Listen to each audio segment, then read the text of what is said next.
Hi guys! And here, the story for tonight. But please don't forget to like, subscribe, and share this story sa mga kakilala nyong mahilig makinig ng mga horror story.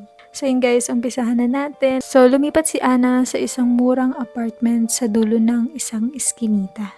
Sabi ng landlord, bihira raw may tumira doon. Hindi naman po haunted, no?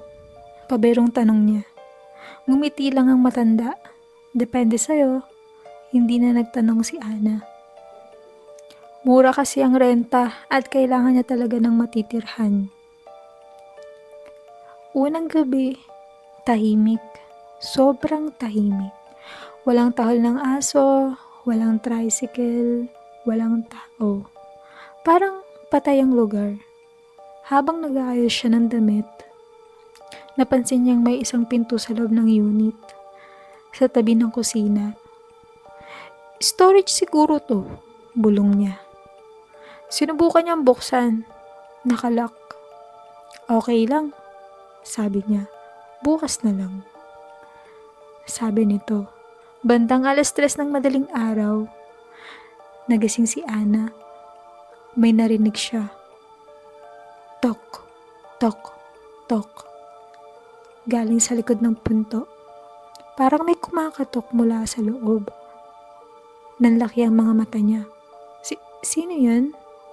Mahina niyang tanong. Tumigil ang katok. Tahimik ulit. Huminga siya ng malalim. Guni-guni lang siguro. At bumalik na siya sa kama. Kinabukasan, tinanong niya ang landlord. Yung pinto po sa kusina, ano po yun? Saglitan na tahimik ang matanda. Huwag mo nang buksan. Bakit po? Mas okay nang hindi mo alam. Saad ng matanda. Hindi na content si Ana. Kinagabihan, kumuha siya ng screwdriver. Storage lang to, OA lang sila, sabi nito. Unti-unti niyang tinanggal ang lock. Click! Dahan-dahan niya binuksan ang pinto. Madilim, walang ilaw. Pero, hindi ito storage. Isa tong maliit na kwarto. At sa loob, may kama, may mesa, at may salamin. At parang may nakatira. Hello? Giit niya. Walang sumagot. Habang iniikot niya ang tingin niya, napansin niya ang salamin. May sulat. Sa ibabaw ng salamin, gamit ang parang dugo, umalis ka habang kaya mo pa, ang nakasulat. Napaatras si Ana at biglang tumunog ang pinto sa likod niya. Nasarado at naglock. Mag-isa siya sa loob. Narinig niya ulit ang katok. Pero ngayon, hindi na sa pinto, kundi sa ilalim ng kama. Tok, tok, tok. Dahan-dahan siyang napalunok. At sa hindi niya alam kung bakit, lumuhod siya. Sumilip sa ilalim ng kama. Walang tao. Pero may isa siyang napansin. May nakadikit sa papel sa ilalim ng kama. Kinuha niya. At ang nakasulat, huli na ang lahat. Biglang may humatak sa paa niya, malamig at mahigpit. Hinila siya papasok sa ilalim ng kama. Sumigaw siya pero walang nakarinig. Kinabukasan, may bagong tenant na dumating. Sir, available po ba yung unit? Ngumiti ang landlord. Meron, kakabakante lang. Ha? Akala ko po may nakatira. Umalis na siya kagabi, sabi ng matanda. Tumingin ang bagong tenant sa loob ng unit.